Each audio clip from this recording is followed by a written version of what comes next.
हमारे चैनल को सब्सक्राइब करें और बेल आइकन दबाएं।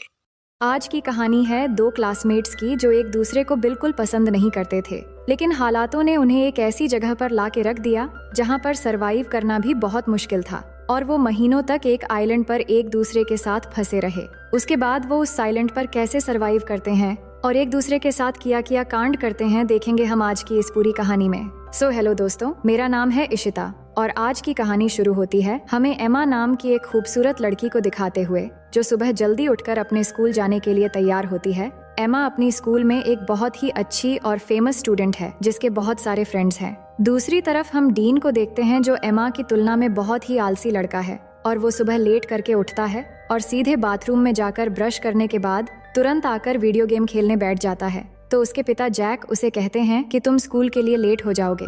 वहीं हम एमा और उसकी छोटी बहन स्टेसी को देखते हैं जिनको उनकी माँ बारबरा स्कूल छोड़ने आती है। उसके बाद एमा स्कूल में पहुंचकर अपने बेस्ट फ्रेंड लिजी से मिलती है और जब वो बातें कर रहे थे तभी स्टीफन नाम का एक स्टूडेंट आकर एमा को हाई कहता है और ये देखकर लिजी एमा को चिढ़ाने लगती है। अब उसी दिन क्लास में मिस्टर क्रिश्चियनसेन जो उनके टीचर हैं वो बताते हैं कि बस अगली सुबह ठीक 7 बजे ट्रिनिडाड आइलैंड के ट्रिप के लिए निकलेगी और वो आगे बता ही रहे होते हैं कि एमा क्लास में लेट पहुंचती है और डीन भी पीछे से आकर एमा से टकरा जाता है और उसे सॉरी शहजादी कहता है। इसके बाद जब मिस्टर क्रिश्चियनसेन ट्रिप के बारे में और जानकारी दे रहे थे तभी लिजी एमा से कहती है कि डीन भी ट्रिप पर जा रहा है अपने पिता के पैसों की वजह से और फिर वो डीन को देखकर मुंह बनाती है। अब लंच के समय लिजी अपने दोस्तों को एमा और स्टीफन के बीच सुबह जो हुआ वो बताती है और कहती है कि ट्रिप में जाकर हमारे पास 1 हफ्ता होगा अपना जादू चलाकर एमा को स्टीफन के साथ एक्शन कराने के लिए। पर एमा कहती है कि हमें ये सब छोड़कर ट्रिप पर ध्यान देना चाहिए। अब सभी जब बातें कर रहे थे तभी एमा की नजर डीन पर पड़ती है जो चाकू से सेब काट रहा था।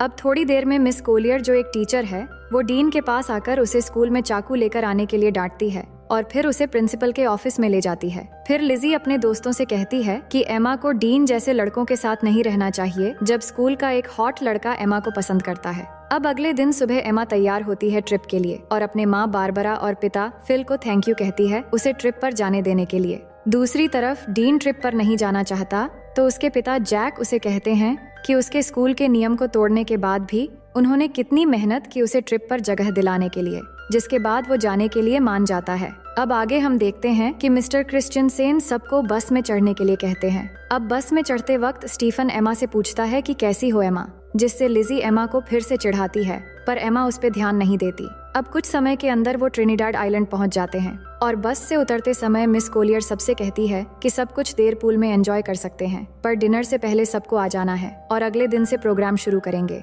अब कुछ देर बाद एमा और उसके सभी दोस्त पूल में जाते हैं जहां एमा स्टीफन से मिलती है और सब एक साथ पूल में मस्ती करने लगते हैं, लेकिन डीन बिल्कुल अकेला बैल्कनी से ये सब देख रहा होता है। अब उसी शाम एमा की एक फ्रेंड लिजी और एमा को आकर बताती है कि स्टीफन ने उन्हें पार्टी पे बुलाया है जो यहाँ के एक लोकल बोट में हो रही है, लेकिन एमा ये सुन के मना कर देती है पर उसके दोस्त जिद करके उसे मना लेते हैं। उसके बाद वो पार्टी के लिए बोट पर चले आते हैं और वहाँ पहुँचने के बाद एमा हेलेन को पार्टी में ढूंढने लगती है पर तभी वो देखती है कि स्टीफन किसी और लड़की को किस कर रहा है और ये देख के एमा वहाँ से जाने लगती है और वही साइड से ये सब डीन भी देख रहा होता है। तभी वो एमा से कहता है कि तुम्हारा बॉयफ्रेंड तो मजा कर रहा है, तो वो डीन से कहती हैं कि तुम्हें इन सब से कोई मतलब नहीं होना चाहिए। अब अचानक वहाँ पुलिस आ जाती है क्योंकि पुलिस को पता चल गया था कि यहाँ स्टूडेंट पार्टी में ड्रग्स ले रहे हैं और सबको बोट के सामने की तरफ आने को कहते हैं। तभी अचानक पैर फिसलकर एमा पानी में गिर जाती है और उसे गिरते हुए डीन देख लेता है तो वो भी उसे बचाने के लिए पानी में कूद जाता है और फिर उसे बचाकर एक छोटी बोट में ले जाता है।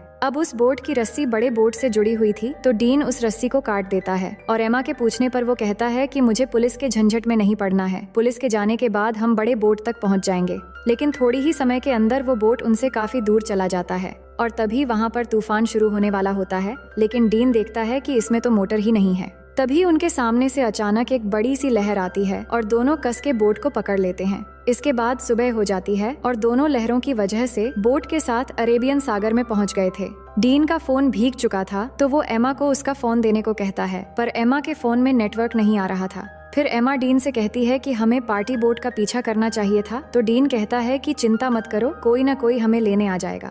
वो बात ही कर रहे थे तभी अचानक एमा को थोड़ी दूरी पर एक आइलैंड नजर आती है जिसके बाद डीन बोट को उस आइलैंड की तरफ ले जाने लगता है और बहुत मुश्किलों के बाद दोनों उस आइलैंड पर पहुंच जाते हैं। और वहां पहुंच के एमा फिर से फोन के नेटवर्क को देखती है, पर वहां भी कोई नेटवर्क नहीं मिलता। फिर डीन को उस बोट पे एक फ्लेयर गन मिलती है, तो वो उसे ले लेता है और फिर दोनों आगे बढ़ने लगते हैं इस उम्मीद में कि आगे जाने पर उन्हें कोई मदद मिल जाएगा। दूसरी तरफ होटल में पिछले रात की पार्टी की वजह से मिस्टर क्रिश्चियनसेन ट्रिप को कैंसिल कर देते हैं। तभी लिजी मिस कोलियर से कहती हैं कि एमा होटल वापस नहीं आई है और उसे लगा कि शायद एमा कल रात किसी और के साथ थी, इसलिए उसने किसी को नहीं बताया। और वो बताती है कि उसने एमा को आखिरी बार पार्टी बोट पर देखा था। इसके बाद मिस्टर क्रिश्चियनसेन सबकी अटेंडेंस लेते हैं, तो उन्हें पता चलता है कि डीन भी यहाँ मौजूद नहीं है। अब इससे इनको पता चल जाता है कि डीन और एमा दोनों ग्रुप से मिसिंग हैं। उसके बाद पुलिस आकर एमा के दोस्तों से पूछताछ करते हैं, तो मिस कोलियर पुलिस से पूछती है कि क्या उन्हें ढूंढने का कोई तरीका है। तो पुलिस कहते हैं कि ऐसे केस अक्सर होते रहते हैं, शायद वो खुद से ही वापस आ जाए, लेकिन अगर वो समुद्र में कहीं फंस गए हो तो दोनों को ढूंढना थोड़ा मुश्किल हो सकता है। और ये बात जब डीन के पिता को पता लगता है कि उनका बेटा खो गया है, तो ये सुनकर वो तुरंत स्कूल जाते हैं और वहाँ एमा की माँ बारबरा से मिलते हैं। और उसी समय फिल भी वहाँ आ जाता है और यहाँ सब परेशान होकर प्रिंसिपल से दोनों बच्चों के खोने के बारे में पूछने लगते हैं, पर प्रिंसिपल ठीक से कोई जवाब नहीं दे पाते, जिसके बाद वो तीनों वहाँ से चले जाते हैं। वहीं एमा और डीन आगे बढ़ रहे थे और कुछ दूर चलने के बाद उन्हें जंगल के अंदर एक खूबसूरत वाटरफॉल दिखाई देता है। डीन को ये बहुत अच्छा लगता है, तो वो एमा को उसका एक तस्वीर लेने के लिए कहता है, पर एमा उसे मना कर देती है। वो कहती है कि हम यहाँ फंसे हुए हैं और तुम्हें यहाँ अच्छा लग रहा है। मुझे इस ट्रिप में प्रोजेक्ट के लिए अच्छे मार्क चाहिए थे। मुझे आगे प्रिंसटन यूनिवर्सिटी में पढ़ना है। अगर हम जल्द से जल्द यहाँ से नहीं निकल पाए तो सब बर्बाद हो जाएगा। इसके बाद वो आगे बढ़ते हैं और कुछ घंटे बाद वो दोनों इस आइलैंड के बिल्कुल किनारे पे आ जाते हैं, पर अब तक यहाँ उन्हें ना कोई रास्ता मिला था और ना ही कोई मदद। ये देख के वो वापस बोट की तरफ जाने का सोचते हैं। उसके बाद वो दोनों वापस बोट की तरफ जाते हैं और जाकर देखते हैं कि किनारे में उनकी बोट नहीं है। समुद्र की लहर बोट को कहीं ले गया था और अब सिर्फ उन्हें वहाँ एक लाइफ जैकेट मिलता है। फिर आगे हम देखते हैं कि वो पूरा दिन चलते चलते थक चुके थे और सूरज भी डूब जाता है। इसके बाद डीन आग जलाता है और दोनों यहीं पर आज रात रुकने का फैसला करते हैं। डीन देखता है कि एमा को ठंड लग रही है, तो वो एमा को अपनी शर्ट उतार कर दे देता है। फिर दोनों बातें करने लगते हैं कि कल तक शायद हमारे पेरेंट्स हमें ढूंढ कर निकाल लेंगे।